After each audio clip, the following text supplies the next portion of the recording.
Welcome into A to Z Sports Prime Time on a Wednesday night. Hope everybody is having a spectacular evening so far. We are here to talk about Titans rookie minicamp. There will officially be practices taking place on the field this weekend and things that I'm very excited to be a part of. We're going to get into one storyline that I'm certain is going to dominate rookie minicamp coverage in ways that are likely unfair to the other 8 rookie players and the undrafted guys as well. So we'll discuss Malik Willis and how that is going to overshadow a lot of what is happening on the field Friday and Saturday. We'll talk about which rookie is most critical for the Titans to have early progress from, for him to make an impact sooner rather than later, and why that is critical to the Titans' success. We'll get into who is the most obnoxious NFL owner, because there was some social media stuff being produced earlier this week that I think is laugh out loud funny, and that you are going to enjoy. A lot of good stuff to get to on the primetime show tonight.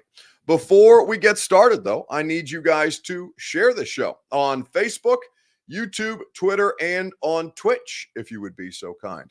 If you are on Twitter, please retweet the show in the bottom right-hand corner of your screen.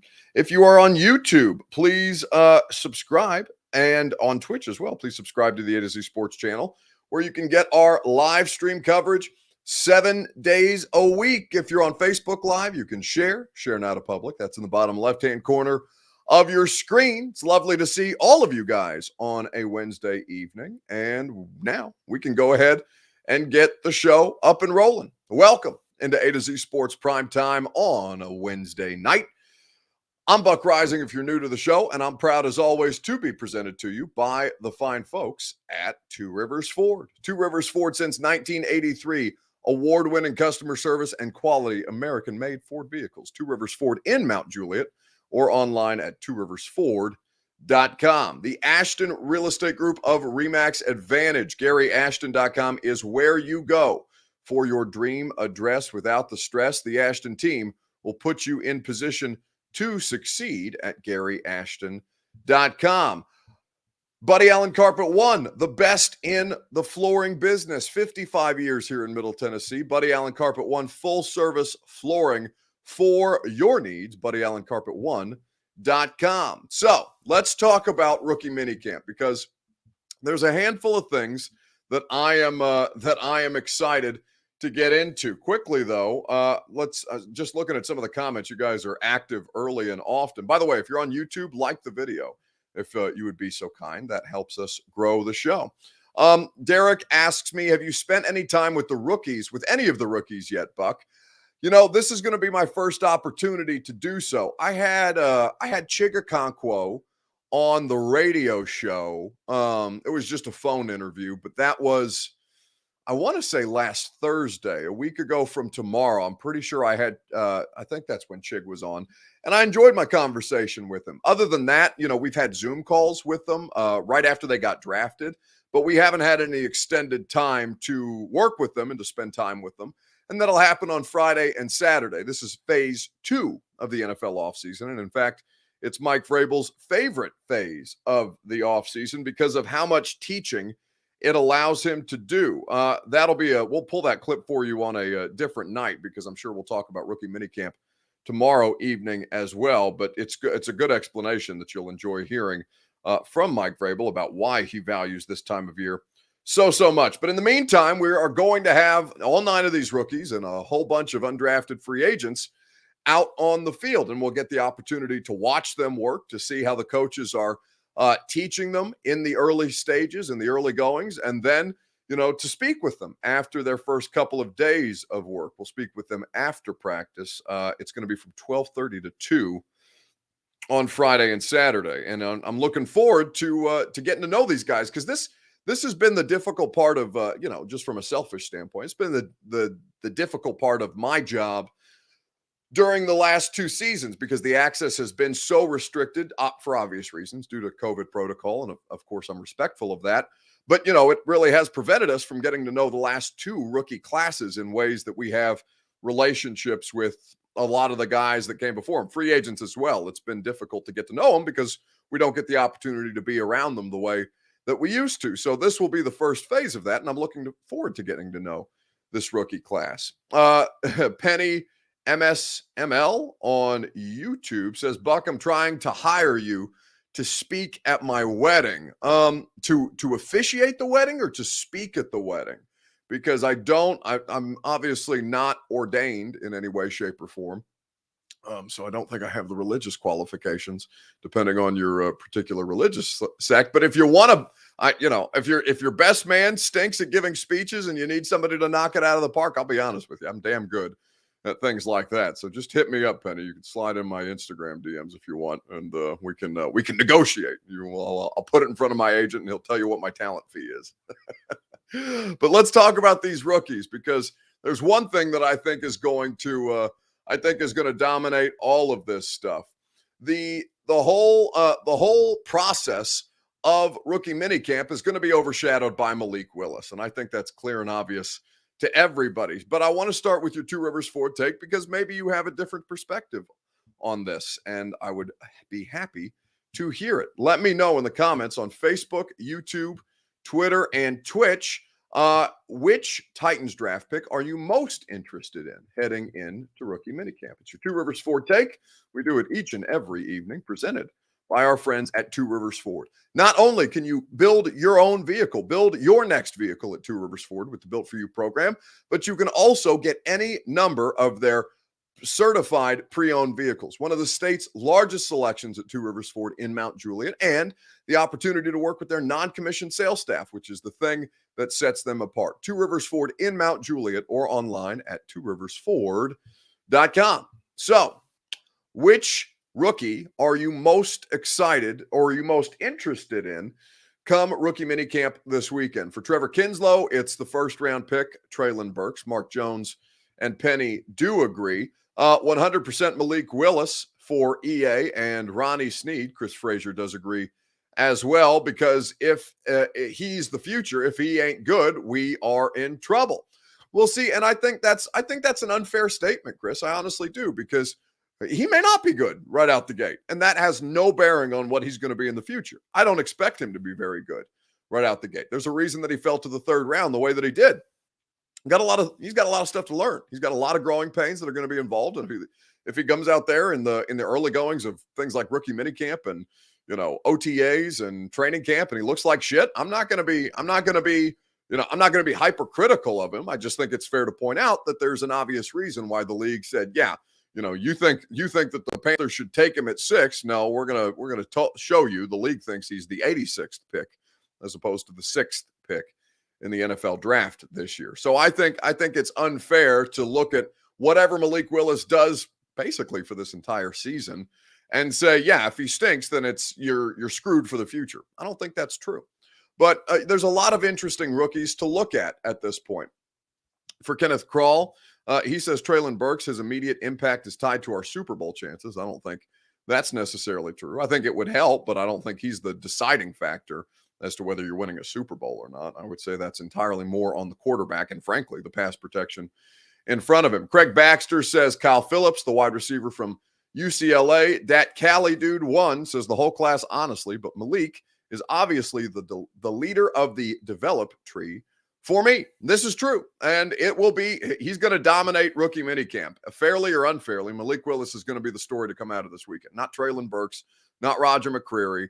If Treylon Burks does something spectacular, then we'll probably end up talking about it. But the thing that you guys are most going to want to hear about is Malik Willis, because he's a quarterback, and he's a bright and shiny new piece at a position that everybody values. Imagine it'll be difficult to be patient. Patient in what regard? In terms of maybe getting a chance to be on the field again. Oh, I mean, understanding that it comes with it. I mean, Ryan Tannehill is a great player, and he's a great leader for this organization. So I just want to come in and, just do all I can in order to get better at my craft. And whenever that time comes for me to get on the field, then that time will come. But until then, I'm just going to try to learn and be the best teammate I can be. And that's exactly what he's tasked with being, right? Malik Willis has to learn how to play professional quarterback at the NFL level. I think that for Malik Willis, there's a lot of fundamental things that he's never been asked to do. It's not his fault. It's just a part of where he was coming from to where the level that he will be expected to perform at now. And the beauty of what Malik Willis's situation is he won't have to start right away. In fact, it's beneficial for Malik Willis if Ryan Tannehill plays well this year and allows him additional time to develop before you throw him into the fire right out the gate. Even the most talented of quarterback prospects, rookie quarterback prospects, can flounder in circumstances like that. Trevor Lawrence with the Jags is a great example. This is why geography matters so much for wherever these guys land. If they go to a bad spot and they're put into difficult situations, it's entirely likely that their progress, their development will be hindered and that they'll never be as good as they potentially could have been based on their talent. That's for a third-round pick. I don't believe that means the Titans are all in on Malik as the future of the franchise. They'll have to see something special in him that they really like this year. You know, I think that he can. I would largely agree with that assessment, MB, because yeah, a third-round pick is not, it does not guarantee that Malik Willis is the starting quarterback of the future by no stretch of the imagination. But what it does represent is this tremendous value with a player that has high athletic upside and great traits and fits into what you want to do if he can be coached properly to do the things that you need from a quarterback to operate in this offense. So I agree with your assessment. Doesn't guarantee that he's going to be the starter whenever the post-Ryan Tannehill era begins. But it does mean that they have additional time to workshop a high upside player at that position and potentially have an answer for the future. It's a better solution than drafting Luke Falk, and I think Luke Falk was a 6th-round pick. Cole McDonald, I believe, was also a 6th or a 7th-round pick, if memory serves. Cole McDonald didn't even make it through training camp. So it's a better solution for the future than any of those guys, which were just kind of like, okay, you're throwing flyers at that position to see if one of them could potentially be better than Logan Woodside. By the way, I don't expect Malik Willis out of the gate to be better at the quarterback position in the Titans offense than Logan Woodside. But I do expect him to have the backup quarterback role, and for Woodside probably to be a practice squad player for this team. So let's talk about whose rookie impact is most critical, because Malik's going to dominate this thing this weekend through no fault of his own. I just think that this circumstance for Malik Willis, it's very little about Malik Willis as far as the on-field product in 2022 is concerned. The question that I'd like to ask you guys is this: which rookie's development is most important for the Titans' immediate success? Give me your answer on Facebook, YouTube, on Twitter, and on Twitch. We'll talk about it together right after I tell you about our friends at the Ashton Real Estate Group of RE/MAX Advantage. GaryAshton.com is where you go for your dream address without the stress. The Ashton team is the best in the business and will make sure that you have the intel edge you need to succeed. GaryAshton.com is the official real estate agent of the Tennessee Titans, of the Nashville Predators, and of me. So work with the best. That's the Ashton Real Estate Group of RE/MAX Advantage at GaryAshton.com. So you know that there's 9 drafted rookies and a whole bunch of undrafted guys. Who do you think's immediate development is most critical for the Titans' success? For Whiskey, is it Whiskey Malone? He says Roger McCreary. That's an interesting one, right? Because you don't know what Caleb Farley is going to be in 2022. I don't know what Caleb Farley is going to be in 22. I don't necessarily know that they know. Now, I know what they want Caleb Farley to be and what they're going to try and coach him to be, the starting outside corner opposite Christian Fulton. But I don't think that guarantees by any stretch of the imagination that Caleb Farley is, set in stone a starter. I think that there's a lot to be proven on that front. MB says Chig definitely in the tight end role. I think that, Austin Hooper helps that to where he does not necessarily have to be that, but it would certainly be beneficial if they had 2 legitimate threats from the tight end position. For Gator Hater, it's Burks. Mark Jones agrees. Omar says Kyle Phillips. So wide receivers are being cited as the most often answer. Ryan Elaine says Burks is the only answer. And I will tell you that you're wrong. Burks is not the only answer. Burks is the easiest answer, and I'm not trying to dismiss your opinion there, Ryan, but it's the easiest answer, right? No A.J. Brown, a whole different, your whole new wide receiver core, basically, outside of Nick Westbrook-Akina, is going to be new players. Your starting lineup is going to be new players at both, well, technically all three wide receiver positions, depending on where they line up Nick Westbrook-Akina and how long he stays in the starting lineup. But a new tight end, a new left guard, a new right tackle, at least 5 new starters on the football field. 5 of the 11 potential starters are going to be new to this particular football team. But the only answer is not Treylon Burks. In fact, I think the better answer is Nicholas Petit-Frere. I think Petit-Frere needs to start right away. I think his development is critical because the wide receivers are great, but if you can't protect the quarterback to get the ball to the wide receivers, buddy, you're straight up banged. How do you measure yourself as a pass protector versus a run blocker at this stage? I think I'm good in both areas, but I'm willing to be coached. I'm ready to coach. That's what I told all the coaches whenever I was at the combine, what I told Tennessee when I visited. I said, hey, I think I'm a great player. I think I have a lot of tangibles that make me a good guy. But I said I'm coachable. And I said that there's more things that I can learn about playing offensive line play. Like, I'm not done yet. I'm not someone that thinks that just because I hit a certain point in my life and my career that I can't be coached, that I can't be taught new things. And I'm so excited for me to work with Coach Carter and learn some new techniques, learn new things, and become a better offensive lineman overall. Whether it's run blocking or pass blocking, I feel like I'm good in both areas, but there's way more ways for me to improve. He's got to crack a starting job at some point this season, and you know he's capable, right? The beauty of Nicholas Petit-Frere, the Ohio State tackle that they drafted with the first of their third round picks, it was Petit-Frere in the third, and then Malik Willis later on in the show, or later on in the draft rather. Petit-Frere has played both right and left tackle. Ohio State was comfortable moving him from right to left tackle and left to right tackle in the same game. So he's clearly capable of picking up more than one position and playing at a high level. There's some technique stuff that needs to be workshopped there, but he's definitely he's closer to a starting level product than, for example, even Dylan Radin's heading into year 2, I believe to be. Now, we'll see how a lot of that bears itself out in the coming weeks as we work our way through the offseason. People are asking, is he a left guard or a right tackle? He's a tackle, first and foremost. He's a tackle. So if he cracks the starting rotation, it will be at right tackle before it's at left guard. I don't think he's it's not that he couldn't play it. I just don't think that he should be playing at tackle. And I don't think that's where I don't think he should be playing at guard. And I don't think that's where they're looking to play him either. If injuries come about, then you have to throw some parts and pieces together. Nobody knows that better than Titans fans after the last season. But Petit-Frere getting into this and getting early reps and being a big part of what they're trying to do, whether it's Jamarco Jones at left guard or Dylan Radin, or they bring in a veteran once some names start to become available in the post-draft free agency or as roster cuts get ready to come down and some interesting options are presented to the Tennessee Titans. I think Petit-Frere makes the most sense as the guy who you need right away or as close to right away as humanly possible, because without that protection, man, tough scene. Bryce Erickson brings up Nate Davis needs to improve too. I don't know what happened to him last year, but he declined for sure.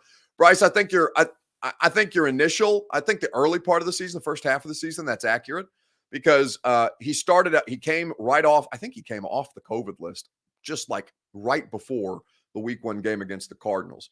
So no idea how much that impacted him. He dealt with concussions early on in the season too. But if you watch basically the final quarter of the Titans 2021 season, he was a much better player than he was at the start of the year. And I think injuries, I think COVID, I think concussion stuff, that's all very real reasons for him to have struggled in the early going. But if you go put on the tape of him as the season wore on, you see a much closer version of Nate Davis than you are a version of Nate Davis that you're more accustomed to seeing. All right, let's wrap this up with our end of show topic and talk about the most obnoxious owner in the NFL. Let me know who your submission would be. Who is the NFL's most obnoxious owner? Let me know in the comment section on Facebook, YouTube, on Twitter, and on Twitch. We will discuss at length together right after I tell you about Buddy Allen Carpet One and their 6th annual Tunnel to Towers golf tournament that I'm going to be doing my radio show at tomorrow, Pine Creek Golf Course. So I'm not sure if there's still the ability for you to play in that golf tournament, but Buddy Allen Carpet One is going to be a part of the Tunnel to Towers Foundation and continuing to raise money for a great cause. It supports the armed services and our emergency responders. It's predicated off Stephen Siller, who was a firefighter who lost his life in 9/11, and the impact of that, financials being raised for he and his family in his memory. That's exactly what the Tunnel to Towers Foundation does, and Buddy Allen Carpet One is a big part of it. I'm looking forward to being involved with it on at the golf course tomorrow. BuddyAllenCarpet1.com is where you go for your full service flooring needs. Who is the most obnoxious NFL owner? For Bryce Erickson, it's Dan Snyder. For Omar, it's Jerry Jones. For Weston, it's Shad Khan with the Jacksonville Jaguars. For Jimbo, it's who else but Jerry Jones? Jera is often going to be nominated. But I think the correct answer is Jerry, but I think that Jim Irsay is laugh out loud funny.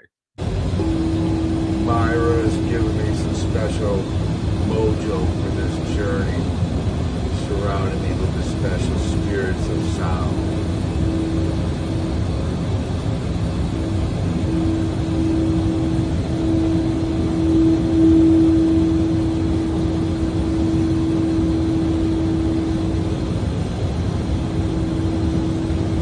Awaken, open your eyes, don't live your life sleepwalking. Peace. It's just tremendous. Jim Irsay, I don't think he's the most obnoxious owner in the NFL, but Jim Irsay's social media habits are laugh out loud funny. Radio show is going to be a lot of fun tomorrow. Mike Giardi of the NFL Network and Vols defensive coordinator Tim Banks, 10-1 on 104.5 The Zone. I've got to jump over and do News Channel 5 Sportsline with John Burton. So tune in there, and I'll see you tomorrow night on A to Z Sports Prime Time.